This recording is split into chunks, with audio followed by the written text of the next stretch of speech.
murni dan sucikan dari segala yang jahat. Tak mau ku hidup bagi dunia ini lagi. Tak ingin kompromi, tak ingin lakukan hal yang dapat dukakan hatimu. Tak mau, tak mau. Mari beri sorak-sorai balik di pria buat Tuhan.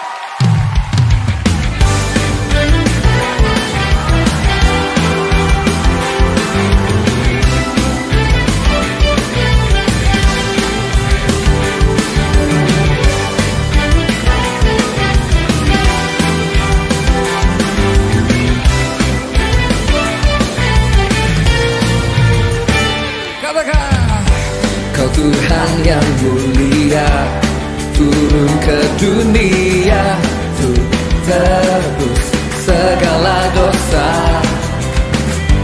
Kau beri keselamatan, beri kesempatan, kasih-Mu mengubahkan. Jika ku akui semua dosaku, maka Kau adalah setia dan adil. Kau kan mengampuni dan sucikan dari segala yang jahat. Salam, selamat pagi saudara-saudara. Salam. Mari yang masih di luar segera ke dalam saja, baik itu yang di bawah maupun yang di atas. Mari saudara-saudara semuanya dipersilahkan untuk masuk ke gereja. Ibadah kita akan segera mulai. Saya Pendeta Johan, Gembala Sidang Gereja Baptis Indonesia Depok, mengucapkan selamat datang kepada saudara semuanya yang saat ini beribadah. Dan saat ini saya menyambut, kalau mungkin ada saudara yang baru pertama kali apakah hadir saudara, saya ingin menyambut saudara untuk bangkit berdiri. Puji Tuhan, kita semuanya adalah jemaat Tuhan yang setia. Dan juga kepada saudara-saudara yang mengikuti live streaming, selamat beribadah. Dan hari ini, hari Minggu tanggal 14 Juli, kita boleh bersama-sama untuk beribadah. Saudara-saudara, marilah kita beribadah dari awal sampai akhir. Karena ibadah ini adalah rangkaian bagaimana kita memuji dan memuliakan nama Tuhan. Boleh bertemu dengan Tuhan di dalam pujian, penyembahan, doa, firman Tuhan, dan kita boleh berkomitmen bersama-sama di dalam setiap komitmen kita. Saudara-saudara, ada beberapa hal pengumuman yang ada di buletin ini, saudara. Jadi di saat ada buletin, silahkan saudara bawa dan bawa pulang sehingga saudara bisa mengerti akan setiap kegiatan-kegiatan kita. Jikalau ada penulisan yang itu mungkin kurang tepat, ada penulisan saudara memberikan persembahan atau nama saudara kurang tepat, saudara bisa untuk beritahukan kepada sekretaris gereja. Nanti sekretaris gereja akan mengkoreksi yang kurang tepat, mungkin tulisan atau nominal yang saudara berikan. Demikian saudara-saudara, saya kira itu yang bisa saya sampaikan. Nanti pengumuman-pengumuman yang lain akan saya umumkan di bagian belakang setelah doa berkat dan nyanyian berkat. Dan pada akhirnya selamat beribadah kepada kita semuanya. Tuhan Yesus memberkati saudara.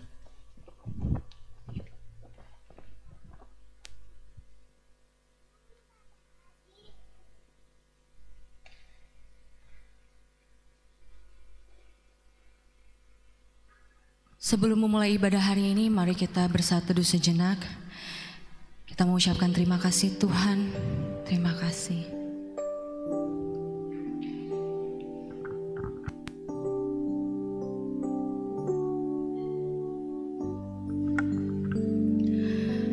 Aku hendak memuji Tuhan pada segala waktu. Puji-pujian kepadanya tetap di dalam mulutku. Karena Tuhan jiwaku bermegah. Biarlah orang-orang yang rendah hari mendengarnya dan bersuka cita.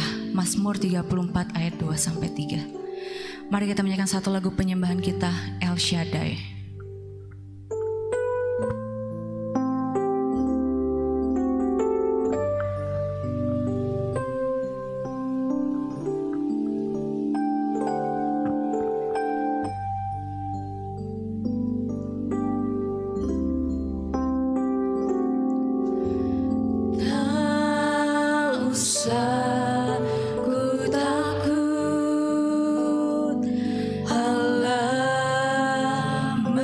menjagaku, tak usah ku bimbang. Yesus peliharaku, tak usah ku susah. Roh Kudus hiburku, tak usah ku cemas. Dia memberkatiku. El Shaddai, El Shaddai, El Shaddai, El Shaddai. Allah Maha Kuasa, Dia besar, Dia besar. El Shaddai mulia, El Shaddai, El Shaddai. Allah Maha Kuasa, berkat-Nya melimpah. El Shaddai. Saya undang saudara untuk bangkit berdiri. Kita menaikkan lagu ini sekali lagi. Tak usah aku takut, tak usah aku bimbang Tuhan.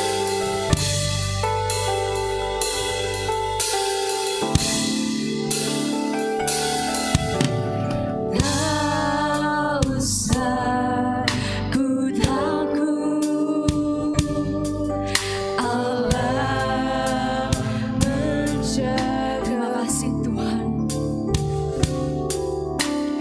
Tak usah ku bimbang. Yesus peliharaku, hiburku, tak usah ku cemas. Dia memberkatiku. El Shaddai, El Shaddai. Allah Maha Kuasa, Dia besar, Dia Tuhan kita yang besar. Dia besar, El Shaddai mulia, El Shaddai, El Shaddai. Allah, El Shaddai, El Shaddai,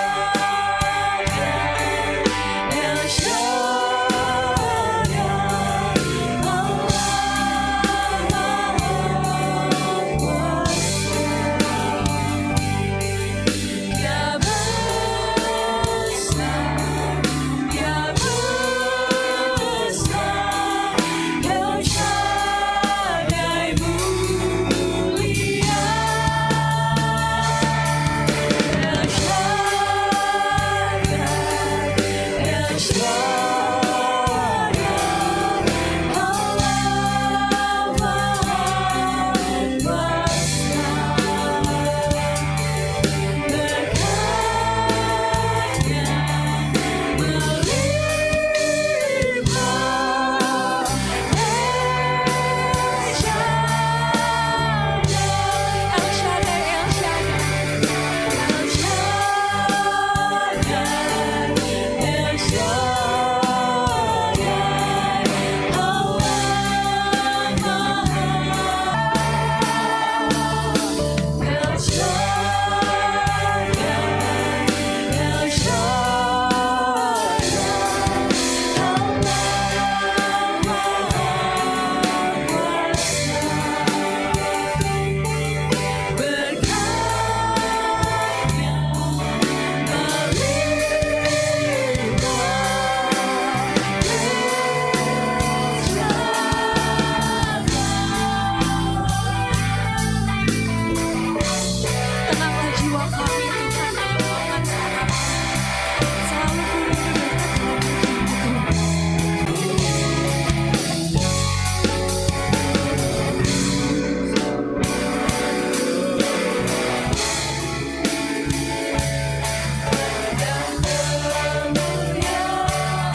jiwaku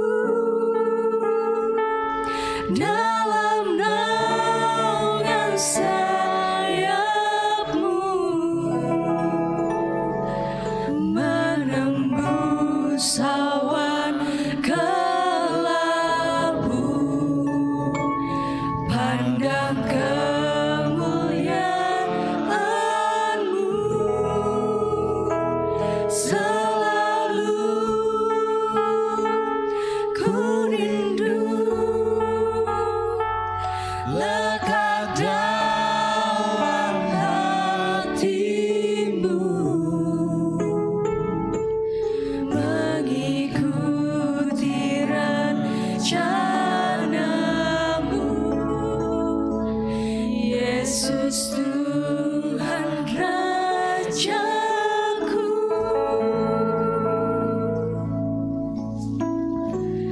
Tenanglah jiwa kami, Tuhan. Kami tenang karena kami tahu kami punya Allah yang besar.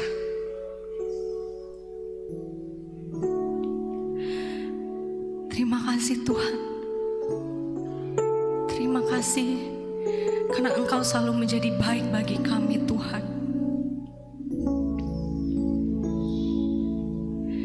Tidak perlu kami takut, tidak perlu kami bimbang, karena kami tahu Tuhan pelihara kami. Terima kasih Tuhan, terima kasih. Pada pagi hari ini Tuhan, kami ingin mempersembahkan ibadah kami ini Tuhan. Kiranya ibadah kami boleh menjadi layak dan berkenan di hadapan Tuhan. Dan kiranya Engkau hadir dalam setiap kami Tuhan. Terima kasih Tuhan, terima kasih. Siapa yang siap diberkati Tuhan katakan amin. Masih ada tenaga, masih ada sukacita untuk memuji Tuhan? Amin. Kita tahu bahwa Tuhan dan kebenarannya adalah pilihan yang kita pilih. Amin. Amin. Kita mau menyanyikan lagu sukacita kita, Pilihanku.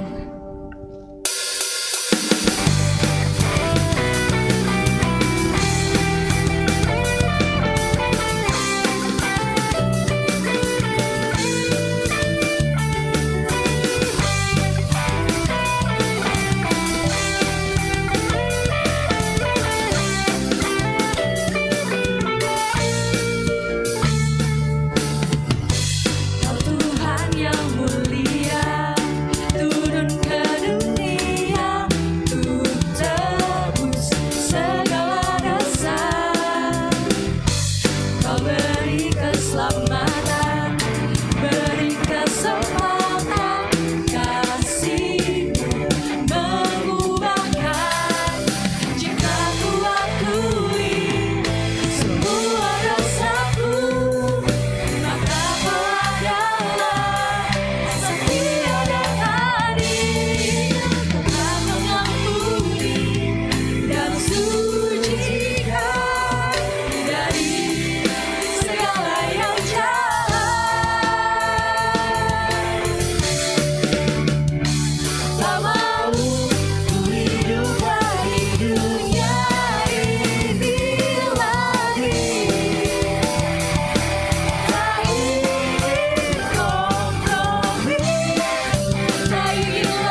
Yesus dan kebenarannya adalah pilihan kita dari sekarang sampai selama-lamanya.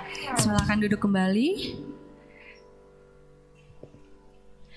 Mari kita mempersiapkan hati dan pikiran kita untuk masuk dalam firman Tuhan yang disampaikan oleh Pendeta Johan. Mari kita sebelum menyanyikan satu lagu pujian kita, Bukti Kebesaran-Mu.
Mari anak-anak akan maju ke depan. Anak-anak akan bersama-sama. Mari anak-anak maju ke depan. Mari anak-anak. Kau bersamaku di dalamku, jadi bukti kebesaran. Kau bersamaku di dalamku. Kau bersamaku.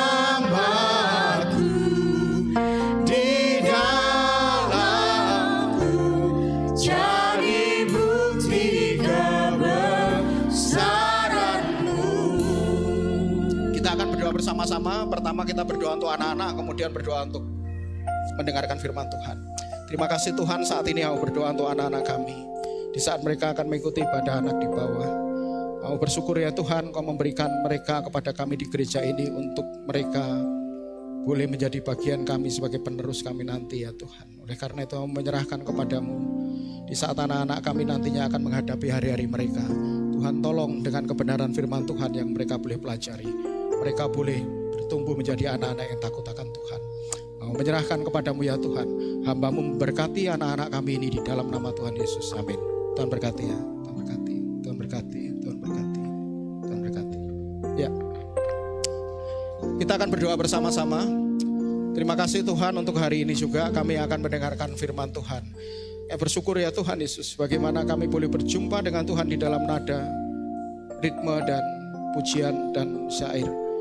Saat ini kami akan bersama-sama berjumpa dengan Tuhan di dalam kebenaran firman Tuhan. Pakai hamba-Mu yang akan menyampaikan firman-Mu. Biarkanlah isi hati Tuhan saja yang boleh hamba-Mu utarakan. Mau berdoa ya Tuhan untuk setiap jemaat-Mu yang hadir. Kiranya kami boleh terbuka hati kami untuk kebenaran firman Tuhan ini. Sehingga kami boleh menjadi pelaku-pelaku firman di dalam kehidupan kami. Di saat Roh Kudus mengetuk pintu hati kami akan kebenaran firman Tuhan. Biarkanlah setiap kami ya Tuhan Yesus dengan sekuat hati mengikuti tuntunan Roh Kudus. Sehingga di dalam kehidupan kami seminggu ke depan kami boleh dipimpin dengan kebenaran firman Tuhan. Sehingga kehidupan kami boleh menyaksikan akan kebenaran firman Tuhan itu sungguh hidup kuasanya. Terima kasih Tuhan, kami menyerahkan waktu kami ke depannya ke tangan kuasa-Mu. Diampuni segala dosa kelemahan kami di dalam nama Tuhan Yesus kami berdoa dan bersyukur. Haleluya. Amin. Dipersilakan duduk kembali saudara-saudara. Salam saudara-saudara. Apa kabar hari ini? Baik? Baik. Apa kabar? Kabar baik? Beritakanlah. Saudara-saudara, baru kali ini saya itu menyanyikan sebuah lagu yang itu lagunya temponya cepat tetapi sungguh itu kayak seperti lagu undangan, saudara-saudara. Refnya seperti apa tadi? Tak mau kompromi tadi. Tadi saya malah lupa. Seperti apa saudara-saudara? Tak mau, itu tadi gimana? Tak mau ku hidup bagi dunia ini lagi. Tak ingin kompromi terus. Tak ingin lakukan hal yang dapat dukakan hatimu terus. Tak mau ku hidup di luar tutur kata firman-Mu yang telah bebaskanku terus. Yesus kebenaranku adalah pilihanku. Saudara-saudara, meskipun ini lagu cepat sungguh luar biasa musik gereja yang kita bisa menikmati hari ini saudara-saudara, sehingga kita boleh juga berjumpa dengan Tuhan di dalam satu pertobatan di saat kita menyanyikan lagu cepat, tetapi sungguh ini sangat mengetuk hati. Terima kasih untuk tim musik yang begitu luar biasa mempersiapkan dan tim ibadah yang sudah mempersiapkan musiknya dan ibadahnya hari ini. Saya yakin kita semuanya diberkati dengan ibadah hari ini dan kemarin-kemarin juga dipersiapkan ya, kemarin-kemarin juga bagus. Kita bersyukur ada tim ibadah yang luar biasa mempersiapkan. Saat ini saudara, kita akan bersama-sama belajar mengenai firman Tuhan dengan tema yang penting Injil diberitakan. Katakan dengan saya, yang penting. Apa saudara? Iya. Yang penting ini diberitakan. Berarti ada yang tidak penting tetapi Injil tetap diberitakan. Bagaimana maksudnya saudara-saudara? Kita akan belajar bersama-sama. Kita akan membaca kitab Filipi pasal 1 ayat 15 sampai dengan ke-18. Ada 4 ayat ini kita akan membaca bersama-sama. Dan hari ini saya ingin mengeksposisi keempat ayat ini saudara-saudara. Filipi 1 15 sampai 18. Mari kita baca bersama-sama, pastikan 5 meter dari tempat saudara kedengaran, sehingga kita semangat di dalam membaca kebenaran firman Tuhan. 1, 2, 3, ada orang yang memberitakan Kristus karena dengki dan perselisihan. Tetapi ada pula yang memberitakannya dengan maksud baik. Mereka ini memberitakan Kristus karena kasih, sebab mereka tahu bahwa aku di sini untuk membela Injil. Tetapi yang lain karena kepentingan sendiri dan dengan maksud yang tidak ikhlas. Sangkanya dengan demikian mereka memperberat bebanku dalam penjara. Tetapi tidak mengapa, sebab bagaimanapun juga Kristus diberitakan, baik dengan maksud palsu maupun dengan jujur. Tentang hal itu aku bersukacita dan aku tetap bersukacita. Ya, saudara-saudara, jadi di dalam satu peristiwa yang sama dan di dalam suatu keadaan yang sama, saudara-saudara, memungkinkan untuk kita merespon dengan 2 respon yang berbeda. Dalam suatu peristiwa yang sama, keadaan yang sama itu memungkinkan kita merespon yang berbeda. Apakah respon kita akan mengeluh atau respon kita harus bersyukur, saudara-saudara? Di saat saudara-saudara mempunyai mobil yang baru saja DP, baru saja nyicil, baru 1 bulan. Padahal cicilannya itu kurang 4 tahun, saudara-saudara. Saudara baru belajar nyetir dan di saat sudah mulai bisa nyetirnya sudah mulai kenceng, saudara-saudara.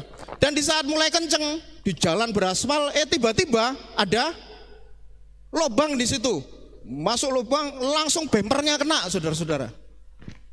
Kira-kira kalau saudara disuruh bersukacita, sukacitanya dari 0 sampai 100, sukacita saudara nilainya berapa? Berapa kira-kira? Mobil baru, nyicilnya masih lama tetapi rusak, firman Tuhan harus bersukacita. Buika Tauruk sukacitanya 0 sampai 100 berapa kira-kira? Ada yang 100 angkat tangan? Kalau 100 berarti saudara-saudara diragukan pernah nyicil mobil, saudara-saudara. Kalau saudara rasanya nyicil mobil dan masih lama itu cicilannya, gak mungkin kita akan bisa untuk bersyukur itu, tingkat syukur kita itu 100 gitu kan. Ya kalau 100 berarti saudara-saudara mungkin pernah nyicil, langsung beli atau gampang lah mencari uang kan gitu kan. Jadi saudara-saudara, dalam satu kesempatan, satu peristiwa, ada 2 respon yang memungkinkan kita untuk merespon peristiwa itu. Di saat mobil mungkin langsung kena bempernya, kita bisa mengeluh, ini bagaimana sih yang buat jalan, ada kolam lele kok di tengah jalan. Wah seperti itu kan. Saking kritiknya, saking keselnya sama jalan itu sehingga menyalahkan yang buat jalan. Atau saudara-saudara, ini gimana sih jalan besar di kota tapi kayak seperti di kuburan, tidak ada apa? Lampu penerangan gitu ya. Tetapi saudara juga bisa merespon bersyukur. Bersyukurnya apa saudara? Wah bersyukur di saat tadi kenceng kenanya cuma bempernya saja, tidak bannya pecah atau apa? Atau asnya itu patah. Masa baru kok banyak pecah, asnya patah kan gitu kan. Jadi ada 2 kemungkinan, ada 2 respon yang di dalam satu peristiwa yang sama, dan itu memungkinkan untuk kita merespon, saudara-saudara.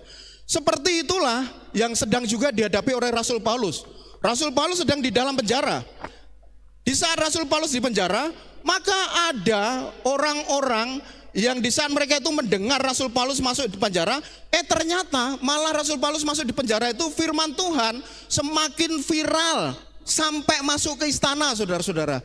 Dan di saat Rasul Paulus masuk di penjara, maka banyak sekali orang-orang, nih Rasul Paulus menginjili masuk penjara nih. Ayo kita berarti semakin berani lagi. Justru memantik orang-orang Kristen saat itu, mereka itu semakin giat memberitakan Injil, saudara-saudara. Dan saat ini saudara-saudara, apakah Rasul Paulus saat itu alasannya mengucap syukur, saudara-saudara? Rasul Paulus diantara mengeluh dan mengucap syukur, Rasul Paulus memilih mengucap syukur. Apakah ucapan syukur Paulus ini? Slide. Oke.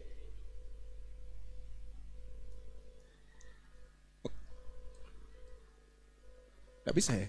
Next. Ya, apakah ungkapan syukur Rasul Paulus ini, saudara-saudara? Rasul Paulus di Filipi 1, 12, 14 mengatakan bahwa di ayat 12 ini saudara, dia bersyukur karena pemenjaraannya itu membawa kemajuan bagi pemberitaan Injil. Justru di saat Rasul Paulus di penjara, Injil malah semakin maju diberitakan. Kemudian juga akhirnya dengan pemenjaraan Paulus itu, istana akhirnya mengetahui bahwa Rasul Paulus itu dipenjara bukan karena kesalahannya, tetapi karena ia itu membela Injil, saudara-saudara. Kemudian ucapan syukur yang ketiga Paulus adalah, Paulus tahu juga di saat dia itu di penjara, rupanya banyak orang yang terdorong, mereka itu semakin berani di dalam memberitakan Injil. Sayangnya ada orang yang senang, orang yang semakin berani memberitakan Injil dengan motif yang benar, tetapi ada juga orang-orang tertentu yang ingin menambah beban dari Rasul Paulus. Yang di sini Filipi 1 ayat 12 ingin menambah beban Rasul Paulus dalam penjara. Di saat Rasul Paulus sudah dipenjara, sudah ada beban yang ditanggung Rasul Paulus oleh karena membela Injil. Ternyata ada yang pengen menambah beban dengan motif keliru mereka memberitakan Injil. Mereka memberitakan Injil tetapi motifnya keliru, saudara-saudara. Mereka menyangka bahwa apa yang mereka lakukan itu dapat menambah kesusahan Paulus. Siapakah pemberita ini, saudara-saudara? Siapakah pemberita Injil dengan motif yang keliru ini? Dan bagaimanakah Paulus menyikapi mereka, saudara-saudara? Dalam bagian ini Paulus membandingkan dua kelompok. Jadi kelompok yang pertama adalah mereka mempunyai motif yang benar di dalam memberitakan Injil. Kelompok yang lain adalah mereka itu mempunyai motif yang keliru di dalam memberitakan Injil. Ini masih berkaitan dengan keberadaan Paulus. Yang satu mengetahui bahwa pemenjaraan Paulus itu oleh karena Paulus itu membela Injil, oleh karena Paulus itu memberitakan firman Tuhan. Yang kelompok satu mengetahui, lah ini motif yang benar. Kelompok yang kedua itu adalah motif tidak benar. Kelompok yang kedua itu kita tadi bercabut sama-sama, mereka tidak mengetahui. Tetapi di ayat 17 itu dikatakan mereka itu sangkanya. Kalau menyangka itu mengetahui benar nggak, saudara-saudara? Kalau menyangka tahu benar nggak? Menyangka. Beda dengan kelompok pertama tahu, kelompok dua itu menyangka, saudara-saudara. Jadi mereka itu menyangka. Kalau pertama tahu bahwa Rasul Paulus memberita Injil, kedua itu menyangka, dikiranya dengan apa yang mereka lakukan membuat semakin berat beban Paulus. Saat ini saudara-saudara, kita akan belajar bersama-sama. Siapakah kelompok ini, khususnya kelompok yang kedua? Rasul Paulus tidak memberikan identitas mereka. Oh, ini mereka kelompok A, kelompok siapa, kelompok B, kelompok C, enggak.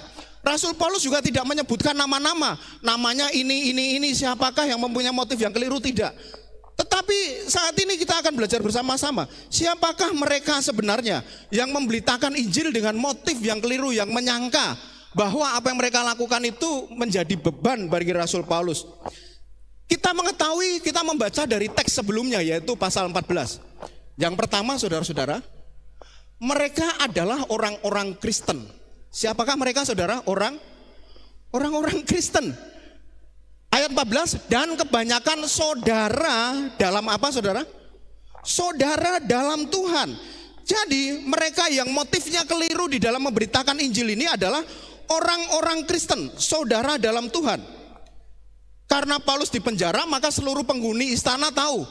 Nah, orang yang tahu, mereka tahu bahwa Rasul Paulus dipenjara karena bukan kesalahannya. Tetapi orang yang menyangka itu, mereka itu membebani.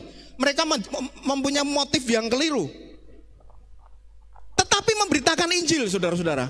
Sekarang seperti ini, saudara-saudara. Renungkan, di saat saudara-saudara menjadi Rasul Paulus. Saudara menjadi Rasul Paulus, memberitakan Injil, saudara di penjara, ya kan? Kemudian di saat saudara di penjara, saudara dengar, oh Rasul Paulus, oleh karena kamu di penjara, Injil itu viral, sampai orang-orang istana dengar. Apa yang dirasakan Rasul Paulus? Sukacita enggak? Tepuk tangan dong, 10 kali dong, ya kan? 10 kali tepuk tangan. Kemudian Rasul Paulus juga dengar, di saat kamu di penjara, orang-orang Kristen di luar sana semakin banyak yang berani di dalam memberitakan Injil. Ada berapa emangnya? 1000 orang. Tepuk tangan enggak Rasul Paulus? Oleh karena kamu di penjara, banyak orang yang memberitakan Injil dengan lebih berani. Tepuk tangan enggak? Tepuk tangan, 1000 orang. Lalu Paulus mendengar gini, tapi di antara 1000 orang itu, 500 orang itu motifnya salah di dalam memberitakan Injil. Terima kasih Budi. Kira-kira Rasul Paulus masih tepuk tangan enggak? 1000 orang berani memberitakan Injil, ternyata 500 itu salah motifnya, tetapi mereka memberitakan Injil. Kira-kira Rasul Paulus tadi tepuk tangan 10 kali, di saat Rasul Paulus mendengar itu tepuk tangannya dikorting enggak kira-kira? Korting 5 kali lah, karena 500 itu motifnya nggak benar. Kira-kira menurut saudara dikorting nggak? Atau tetap ya? Kita baca bersama-sama, ya kan? Meskipun motif mereka salah, Rasul Paulus tetap tepuk tangannya, tetap bersukacita. Nggak masalah, aku tetap bersukacita. Jadi yang pertama, mereka itu adalah orang-orang Kristen, saudara-saudara. Kemudian yang kedua, saudara-saudara, mereka apa? Bukan kelihatan dari belakang? Kelihatan ya? Mas kan kelihatan ya? Kelihatan ya? Mereka bukan apa? para pengajar sesat. Yang pertama mereka orang Kristen, orang yang memberitakan Injil dengan motif yang keliru. Yang kedua mereka bukan pengajar sesat. Kenapa demikian saudara-saudara? Karena ayat 18, tetapi tidak mengapa, sebab bagaimanapun juga siapa yang diberitakan? Kristus diberitakan. Rasul Paulus itu kalau sama guru-guru pengajar sesat, wah dia itu tegasnya minta ampun saudara-saudara. Ada orang yang mengatakan, ada penafsir bahwa mereka ini adalah pengajar sesat. Tetapi kalau kita mencermati ayat ini saudara-saudara, rupanya tafsiran itu keliru. Mereka bukan pengajar sesat. Karena di sini dikatakan bagaimanapun juga Kristus diberitakan. Kalau Kristus diberitakan, berarti ini mereka benar. Karena yang diberitakan siapa? Bukan Kristus yang lain, bukan Yesus yang lain. Kalau pengajar sesat, Paulus itu pasti keras. Di kitab Galatia 1 ayat 8, Paulus mengatakan, jikalau ada di antara kami dan seorang malaikat sekalipun yang memberitakan suatu Injil kepada kamu berbeda dengan yang aku beritakan saat ini, Rasul Paulus mengatakan apa? Terkutuklah. Wah. Kalau ada yang memberitakan Injil selain Yesus Kristus mati naik ke surga, menebus, ada yang memberitakan selain itu, Rasul Paulus ngomong apa? Orang itu terkutuk. Jadi menurut teologi Paulus, orang yang terkutuk itu bukan di saat anak itu dikutuk jadi kodok atau dikutuk jadi patung, enggak. Tetapi memberitakan Injil selain yang mereka beritakan terkutuk. Tetapi apakah yang mereka beritakan itu Injil Yesus Kristus atau bukan? Injil Yesus Kristus saudara-saudara. Jadi di poin ini Rasul Paulus itu mengatakan bahwa yang penting Kristus diberitakan. Yang pertama mereka adalah orang-orang Kristen. Yang kedua apa? Mereka bukan pengajar sesat. Mereka benar pengajarannya saudara-saudara.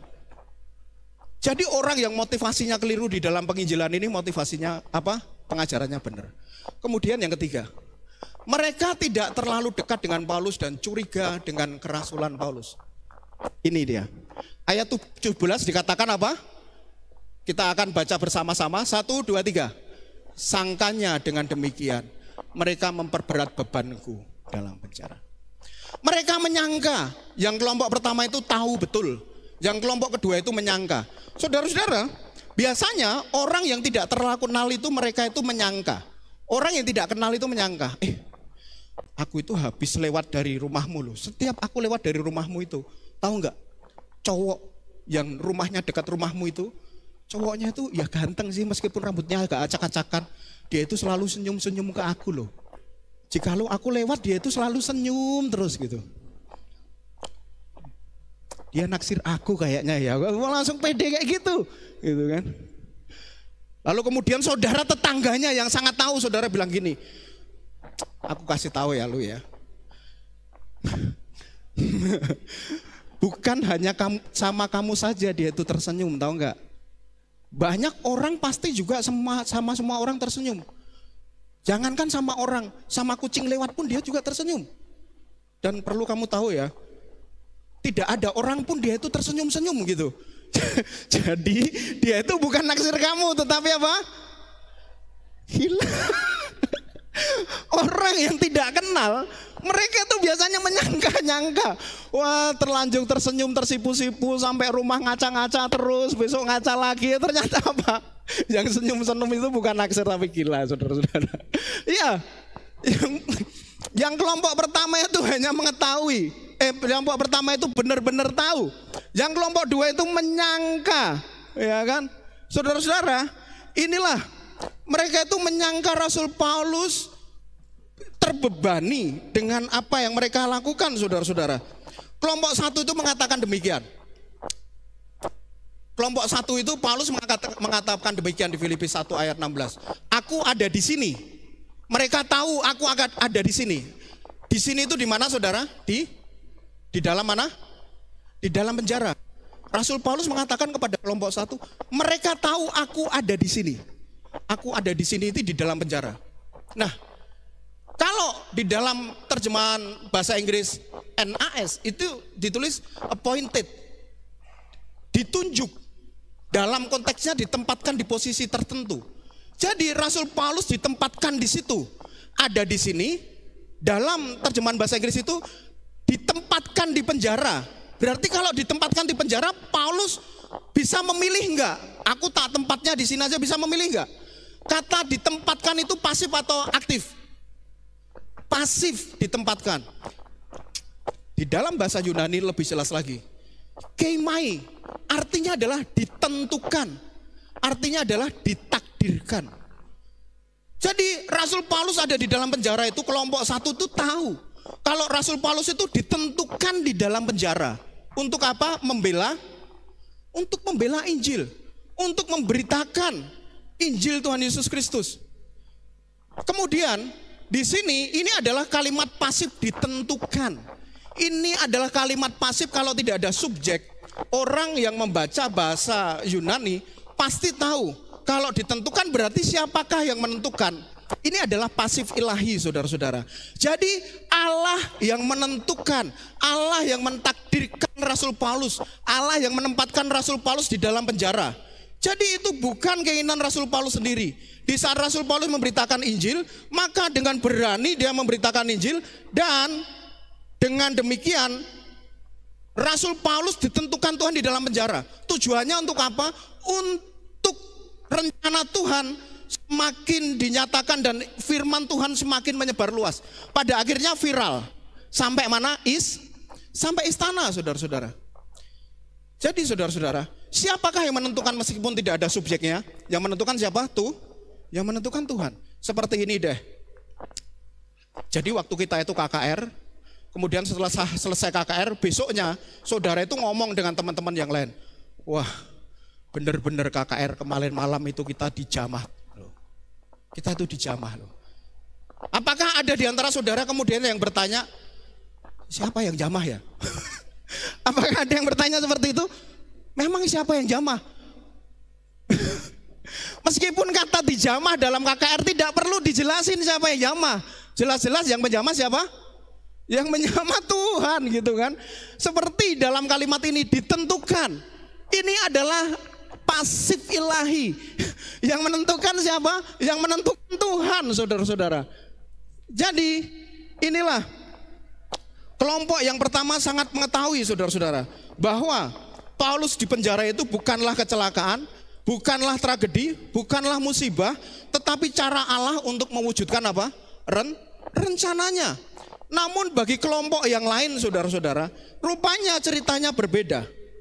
Mereka itu menyangka dengan demikian mereka memperberat bebanku di dalam penjara. Jadi sangkanya, saudara-saudara, bahwa apa yang dialami oleh Rasul Paulus itu merupakan kesalahan Rasul Paulus. Kelompok yang lain itu menyangka bahwa penjaraan Paulus itu adalah kesalahan Paulus. Dan juga apa? Curiga dengan kerasulan Rasul Paulus. Saudara-saudara, kenapa saya bisa untuk menjawab ini? Karena ini dikontraskan dengan tahu. Berarti di saat orang yang tahu bahwa itu ditentukan, yang tidak tahu mereka menyangka, saudara-saudara, bahwa Rasul Paulus seperti itu oleh karena Tuhan yang menentukan. Kelompok yang menyangka mereka itu berarti berpikiran negatif. Ini salahnya Rasul Paulus sendiri. Saudara-saudara baca di Kisah Para Rasul pasal 21, di situ ada seorang nabi yang namanya Nabi Agabus. Rasul Paulus di saat mau pergi ke Yerusalem, padahal Rasul Paulus ini diincar di Yerusalem. Resikonya besar pergi ke Yerusalem. Nabi Agabus itu bilang begini, Paulus, kamu jangan pergi ke Yerusalem, bahaya. Kamu nanti di sana risikonya besar. Tapi Rasul Paulus pergi enggak kira-kira? Rasul Paulus tetap pergi, saudara-saudara. Dan di saat Rasul Paulus tetap pergi, benar. Di sana itu diincar, Rasul Paulus memberitakan firman, dan padahal terlalu berani lagi. Dia itu di bait Allah, diserambi bait Allah, dia memberikan firman. Akhirnya dia itu menjadi ancaman orang dan semakin jelas, akhirnya Rasul Paulus dipenjara. Sudah diperingatkan Nabi Agabus tetap ngeyel, sok-sokan. Diperingatkan Nabi malah ngomong, aku berani mati demi Kristus. Jadi kelompok yang kedua itu menyangka Rasul Paulus, ya kan, dengan sangkaan-sangkaan negatif. Paulus itu sok-sokan banget. Dia itu sok berani mati.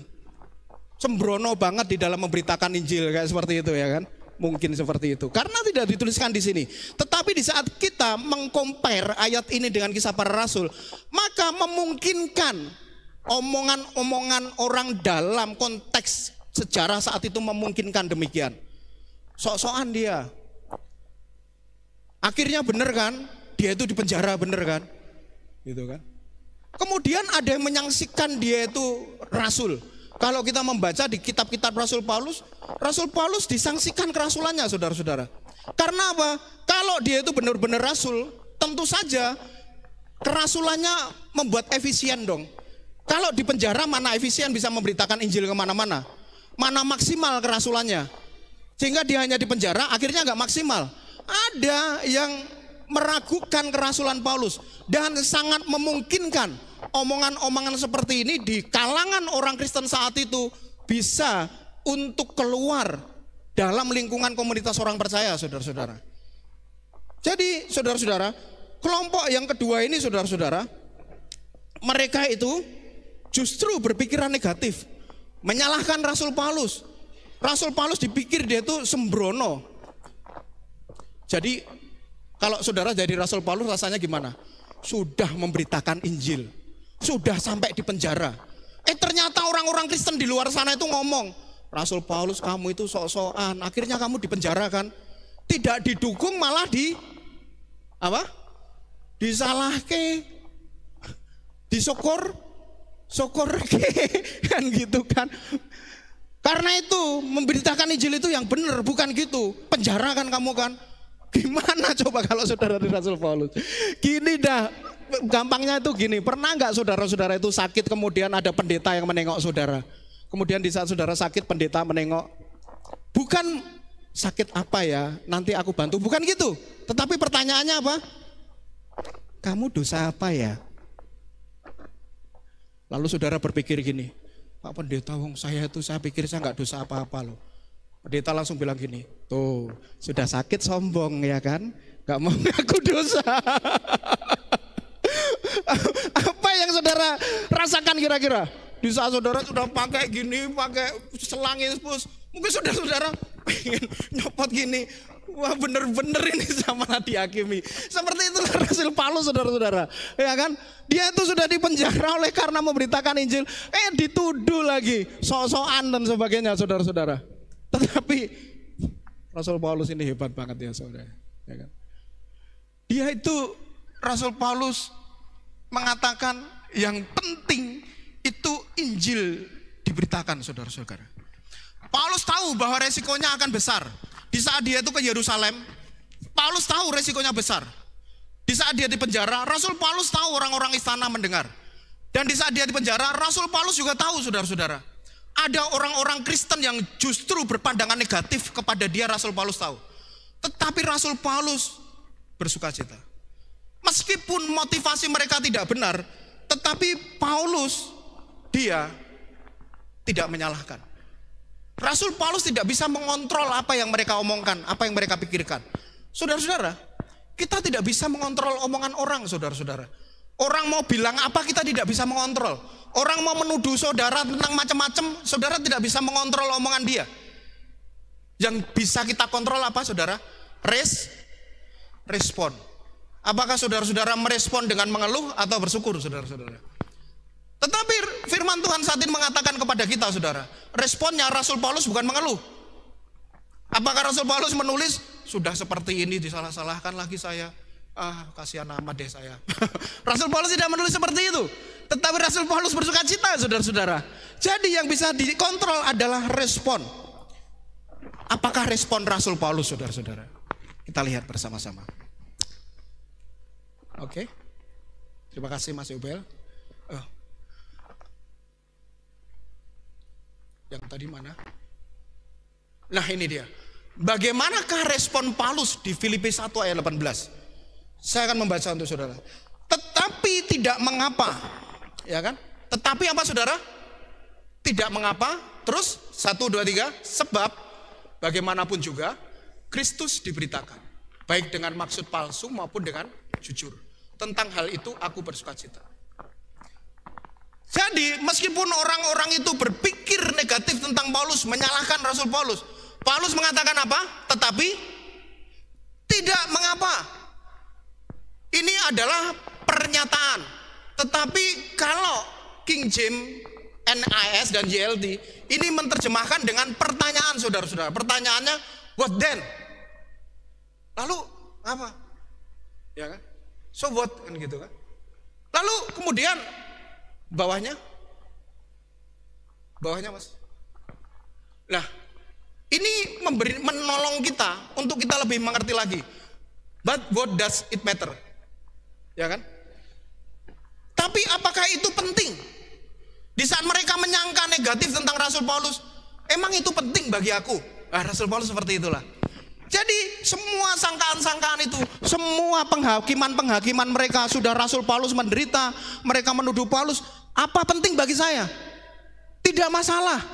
Lalu kenapa? Ya, Rasul Paulus seperti itu, saudara-saudara. Jadi Rasul Paulus ingin mengatakan, kalau ada orang yang memberitakan Injil, tujuannya adalah untuk menambah beban Rasul Paulus. Tujuannya adalah untuk merusak reputasi Paulus, saudara-saudara. Rasul Paulus mengatakan, lalu ngapain? Apa pentingnya? Gak masalah, ya kan? Rasul Paulus mengatakan gak masalah. Saat ini, saudara-saudara, Rasul Paulus tidak menyalahkan orang yang motivasinya salah memberitakan Injil. Tetapi yang menjadi pertanyaan, apakah Rasul Paulus itu kompromi?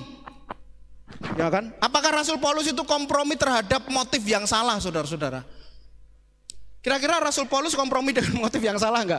Berarti di sini Rasul Paulus benar apa motivasi yang salah dibiarkan dong, kan gitu kan? Kalau kita membaca dengan teliti, tidak demikian juga. Di sini Rasul Paulus berbicara bukan benar atau salah, saudara-saudara, tetapi berbicara penting dan apa? Halo?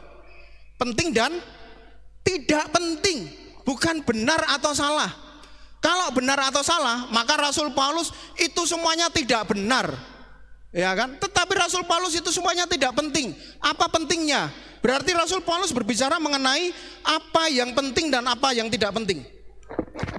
Kemudian saya mengejar pertanyaan ini, apakah yang tidak penting, saudara-saudara?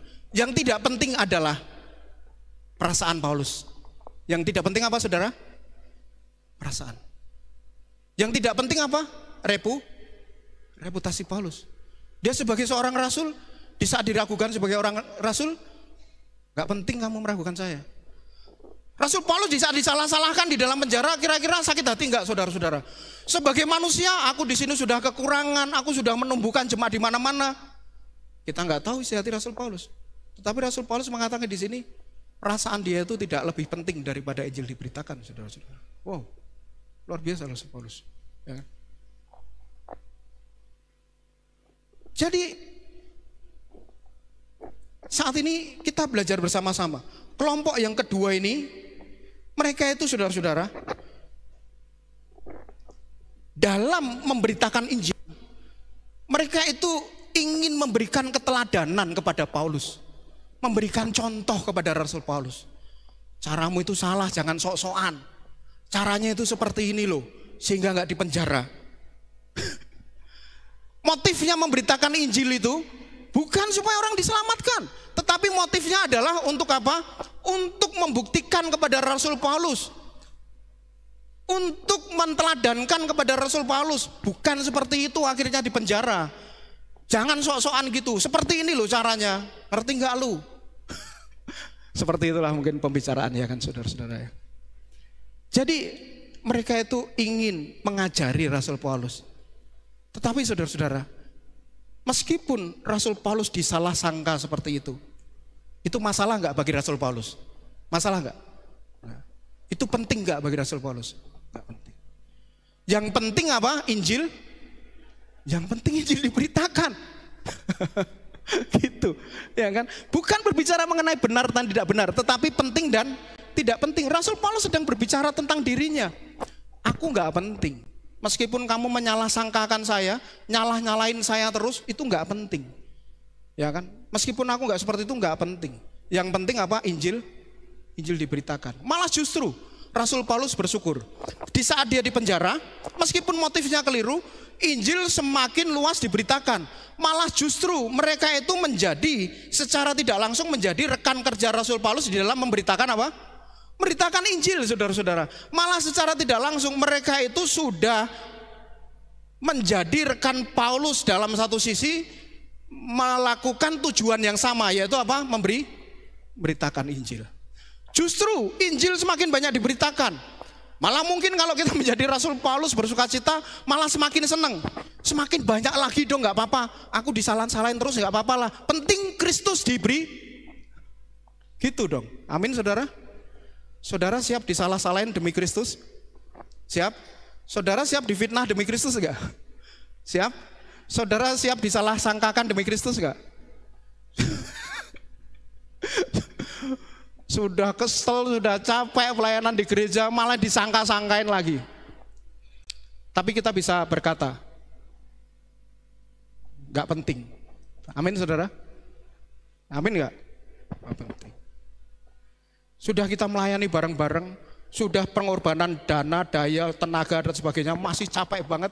Ternyata ada WA masih nyala-nyalain, ini tuh harusnya nggak gini. Penting nggak? Penting. Oke, saya terima kasih ya. Itu ya kan? Amin. Gitu dong. Rasul Paulus, jikalau saudara bisa tidur nyenyak, bisa bersama keluarga, masih tidurnya mungkin pakai AC dengan sejuk. Rasul Paulus di penjara dengan keadaan yang penuh keterbatasan. Dia di penjara bukan keinginan dia, masih dituduh kayak gitu-gitu lagi, ya kan? Apa pentingnya bagi saya? Perasaan saya nggak penting, reputasi saya nggak penting. Yang penting Injil diberitakan. PA kehidupan kita saat ini, saudara-saudara. Yang pertama adalah apa yang sedang kita rasakan tidak sepenting dengan apa yang Tuhan sedang kerjakan. 1, 2, 3. Apa yang kita rasakan tidak sepenting dengan apa yang Tuhan sedang kerjakan.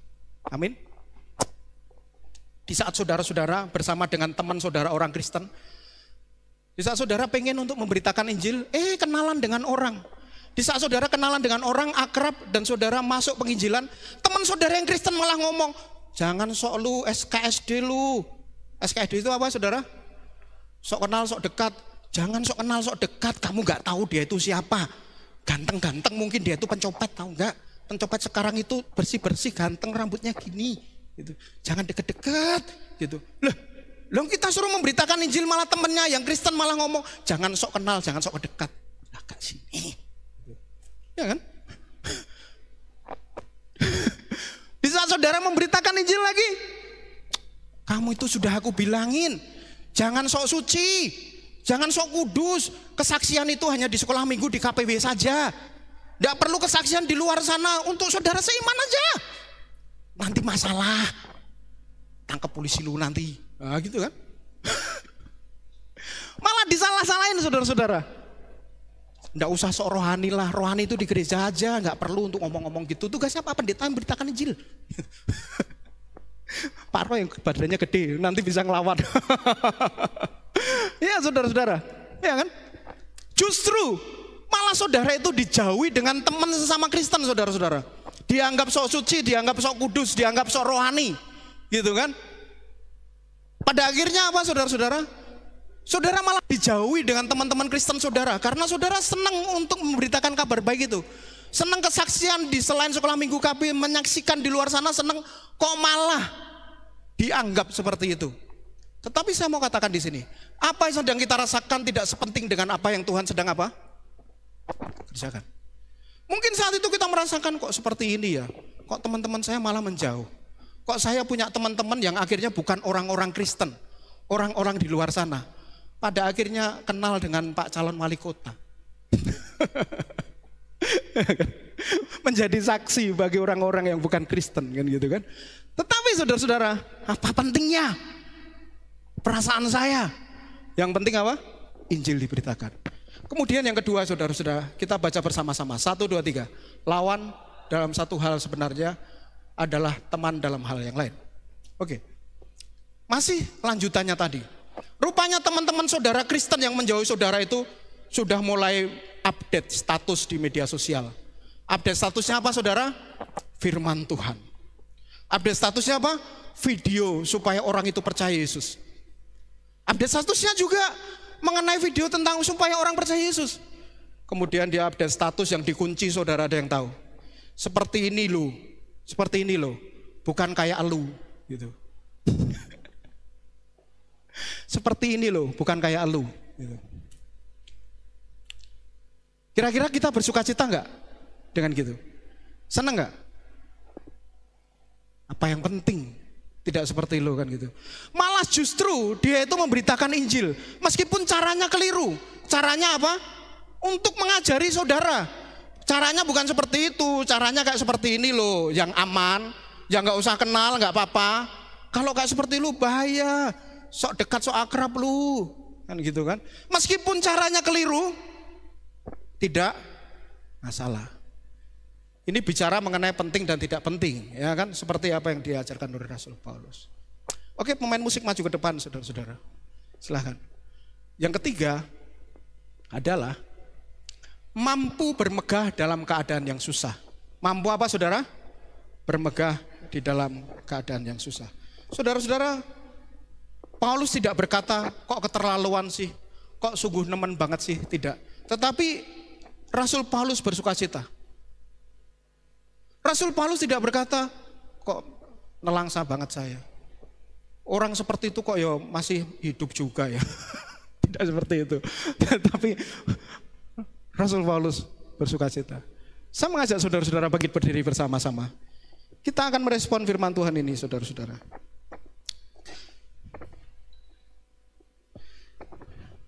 Dalam keadaan saudara yang gak seperti ini, dalam keadaan saudara yang mungkin sedang merasakan susah, apakah yang menjadi respon kita? Kalau saudara memilih untuk respon mengeluh, itu bisa saudara-saudara. Dalam keadaan yang susah, di saat kita merespon untuk mengeluh, itu bisa. Menyalahkan orang lain bisa nggak? Bisa. Menyalahkan Tuhan bisa nggak? Bisa. Ya kan? Tetapi di saat kita memilih respon untuk bersyukur, saya kira lebih banyak saudara-saudara ya. Bersyukur bahwa Tuhan telah menempatkan saya dalam situasi ini untuk semua rancangannya yang tidak pernah gagal.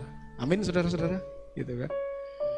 Sehingga di dalam setiap keberadaan kita, mungkin ada orang yang menyalahkan kita di dalam memberitakan Injil.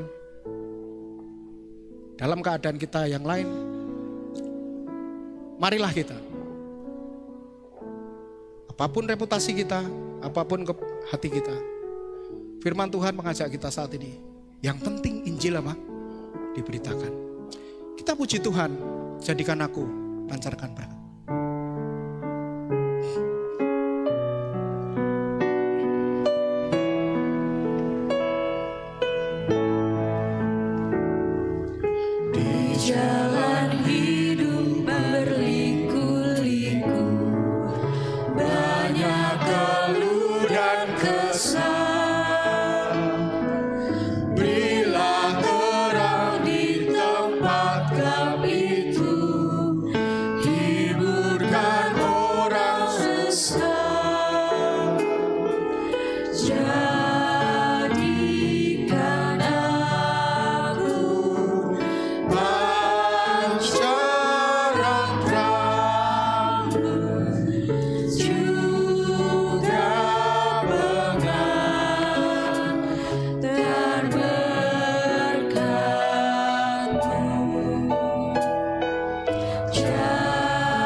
kasih Tuhan, hari ini kami boleh bersyukur mengenai satu kebenaran firman Tuhan yang penting Injil diberitakan. Mungkin di saat kami memberitakan Injil Tuhan, sungguh ada orang-orang yang terkadang melukai perasaan. Terkadang ada yang menyangka, berpikiran yang tidak baik mengenai kami ya Tuhan Yesus. Terkadang di saat kami melakukan pekerjaan Tuhan, malah semakin ada tuduhan-tuduhan yang tidak baik. Oleh karena itu aku menyerahkan saat ini ya Tuhan, kiranya kami boleh bertumbuh di dalam kebenaran firman Tuhan saat ini Tuhan. Supaya yang penting adalah Kristus dipermuliakan, yang penting Injil diberitakan, sehingga dengan segala keadaan kami boleh menjadi alat Tuhan, untuk kami dipakai oleh Tuhan, bertumbuh karakter kami tertuju kepada Tuhan serupa dengan Kristus. Terima kasih ya Tuhan, kami bersyukur hari ini.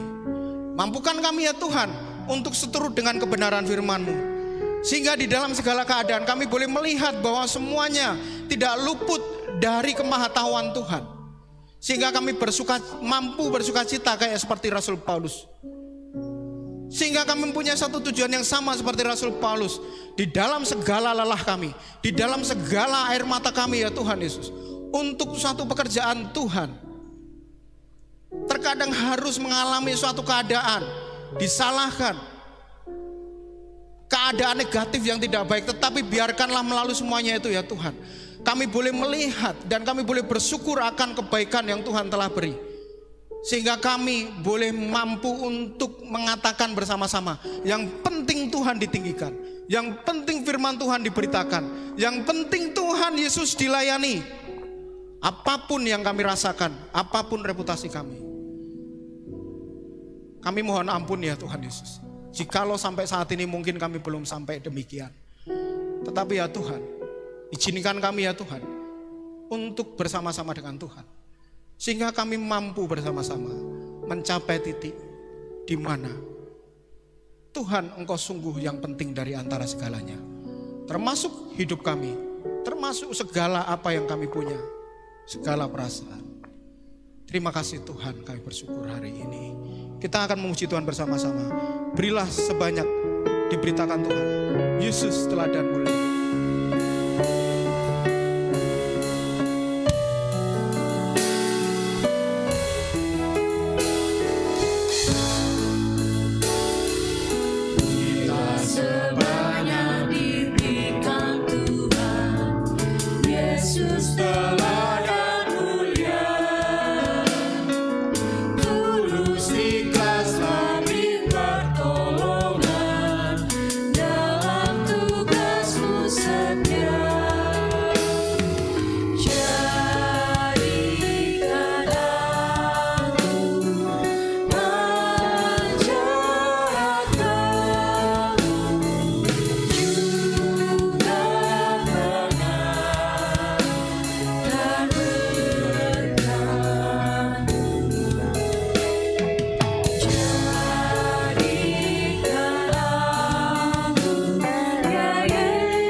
Saatnya kita memberikan apa yang terbaik bagi Tuhan.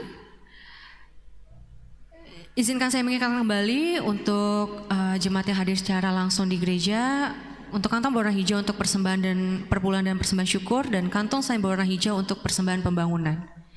Dan bagi jemaat yang hadir secara online boleh dapat memberikan persembahan melalui transfer nomor rekening yang sudah tertera di layar saudara masing-masing. Panggilan memberi kita diambil dari Filipi 4 ayat 19-20. Allahku memenuhi segala keperluanmu menurut kekayaan dan kemuliaannya dalam Kristus Yesus. Dimuliakanlah Allah dan Bapa kita selama-lamanya. Mari kita memberikan persembahan dengan menyanyikan satu lagu pujian berkat anak cucu.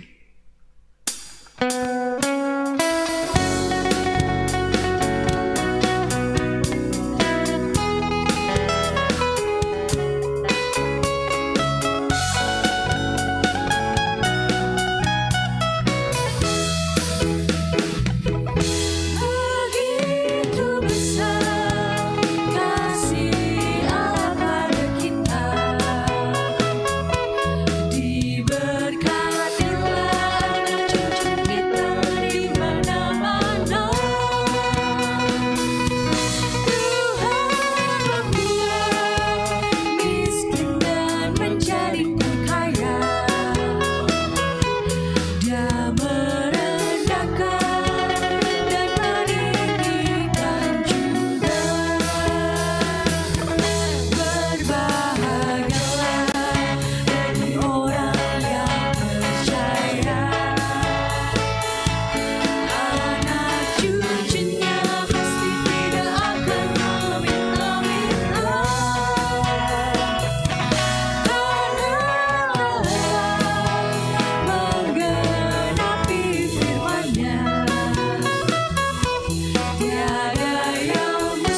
Kita akan berdoa bersama-sama saudara-saudara.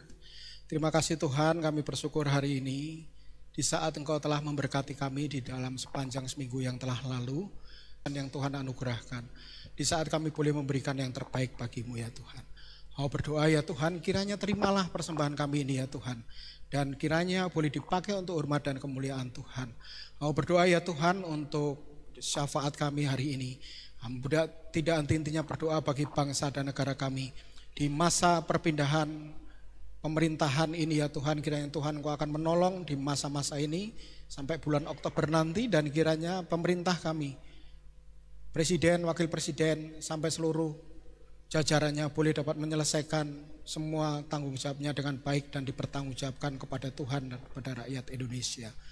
Mau berdoa ya Tuhan Yesus untuk semua rencana-rencana pemerintah, khususnya di dalam pembangunan IKN. Tuhan kiranya akan menolong, berikan kerjasama yang baik antara semua pihak, dan sehingga IKN ini boleh nantinya kami nikmati bersama-sama sebagai kebanggaan dari bangsa kami ini ya Tuhan, sebagai ibu kota negara ya Tuhan. Mau menyerahkan kepadamu ya Tuhan Yesus untuk juga kota kami yang kami tinggali ini ya Tuhan, menjelang pilkada ini. Kiranya Tuhan memberikan ketertiban, keamanan ya Tuhan.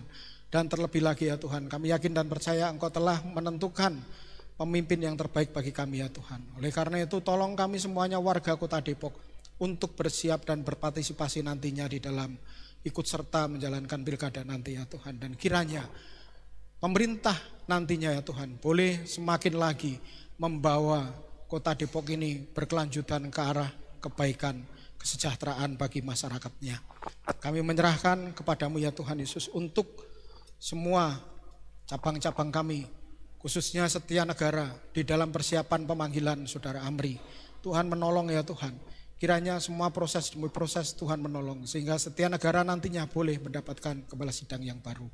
Mau berdoa ya Tuhan Yesus untuk Talang Mangga yang masih di dalam penantian kepala sidang, supaya mereka boleh dapat kuat selalu, jemaat boleh saling melayani bergandeng tangan ya Tuhan. Kami bersyukur ya Tuhan di bulan ini, bagaimana dari cabang kami ada 3 orang yang akan dibaptiskan. Kiranya Engkau akan menolong ya Tuhan di dalam semua persiapan-persiapan. Kami bersyukur ada 3 jiwa baru yang dimenangkan di cabang-cabang kami ya Tuhan. Inilah kerinduan kami ya Tuhan, di saat kami boleh dipakai Tuhan gereja ini untuk pemberitaan Injil dan untuk membuka cabang di daerah-daerah ya Tuhan. Mau menyerahkan kepadamu juga ya Tuhan untuk pembangunan plafon di gereja kami ya Tuhan. Bagi sanggup untuk memberikan semua apa yang kami perlukan ya Tuhan. Karena tujuan kami adalah untuk menyenangkan Tuhan, untuk memperindah gereja ini ya Tuhan Yesus. Kiranya dalam 1 minggu ini pengerjaan plafon beserta dengan pengecatannya sudah selesai ya Tuhan. Sehingga kami boleh kembali untuk menikmati relasi kami bersama-sama dengan saudara-saudara kami di bawah. Baik itu sekolah minggu maupun untuk acara-acara kami yang lain. Mau menyerahkan kepadamu ya Tuhan untuk semua syafaat ini kepadamu ya Tuhan. Saat ini saya mengundang saudara-saudara berdiri, saya akan berdoa untuk saudara-saudara semuanya. Segala puji syukur hamba-Mu naikkan kepadamu. Saat ini hamba berdoa untuk setiap jemaat-Mu. Hamba berdoa untuk setiap pekerjaan mereka, hamba berdoa untuk setiap usaha mereka. Di saat Tuhan telah menganugerahkan semuanya itu, kiranya Tuhan Engkau akan memberkati di dalam setiap anugerah-anugerah Tuhan ini. Kiranya setiap kami ya Tuhan boleh untuk mengutamakan kebijaksanaan dari Tuhan, sehingga kami menikmati akan setiap tuntunan Tuhan di dalam segala pengambilan keputusan, di dalam segala hal yang kami kerjakan. Di saat Tuhan mempercayakan semua berkat-berkat-Mu itu kepada kami ya Tuhan. Kiranya dengan semua yang Tuhan berikan boleh dapat mencukupi segala kebutuhan kami ya Tuhan. Boleh juga kami dipakai oleh Tuhan untuk setiap pekerjaan-pekerjaan Tuhan. Karena kami yakin di saat kami boleh berpartisipasi, andil di dalam setiap pekerjaan Tuhan, Tuhan pasti memelihara kami. Dan Tuhan pasti semakin lebih memberkati kami ya Tuhan. Mau menyerahkan kepadamu untuk setiap keluarga-keluarga kami. Para orang tua, suami, istri, anak-anak, tolong kami ya Tuhan. Untuk kami boleh berjalan sesuai dengan firman Tuhan. Sehingga setiap keberadaan kami menjadi anggota-anggota keluarga yang takut akan Tuhan. Terima kasih Tuhan, kami bersyukur hari ini. Sebentar kami akan meninggalkan tempat ini dan kami akan melaksanakan aktivitas. Ada penyuluhan kesehatan di tempat ini ya Tuhan. Kiranya Engkau akan memberikan kekuatan kepada kami ya Tuhan. Di saat rohani kami boleh dibangun, supaya jasmani kami ya Tuhan boleh juga sehat, di saat kami boleh mengerti akan segala sesuatu yang nanti akan kami dengar bersama-sama mengenai kesehatan. Oleh karena itu, biarkanlah kami semuanya boleh mengikuti acara ini ya Tuhan. Dan pada akhirnya, kehidupan kami sungguh boleh melihat akan kemahakuasaan Tuhan yang menyertai kami ya Tuhan. Terima kasih Tuhan, sebentar kami akan meninggalkan tempat ini. Aku berdoa, minggu depan Engkau akan mempertemukan kami lagi dan kami rindu untuk setiap saudara-saudara kami yang saat ini tidak bersama-sama dengan kami ya Tuhan. Mereka yang sakit Tuhan sembuhkan, mereka yang lemah iman kiranya Tuhan kuatkan, dan mereka yang malas kiranya mereka ketuk hatinya Tuhan, sehingga mereka mau datang ke gereja. Sehingga mereka juga boleh menerima lawatan Tuhan, hadirat Tuhan juga dinyatakan. Terima kasih Tuhan, kami bersyukur hari ini. Dan saudara, sebelum saudara pulang, terimalah berkat yang daripada Tuhan. Tuhan memberkatimu dan melindungimu. Tuhan menyinari engkau dengan wajahnya dan berikan kepadamu kasih karunia. Tuhan menghadapkan wajahnya kepadamu dan berikan kepadamu damai sejahtera. Kiranya kasih dari Allah Bapa, Yesus Kristus dan penyertaan Roh Kudus menyertai kehidupan saudara-saudara dari sekarang sampai selama-lamanya. Tuhan menuntun hidupmu.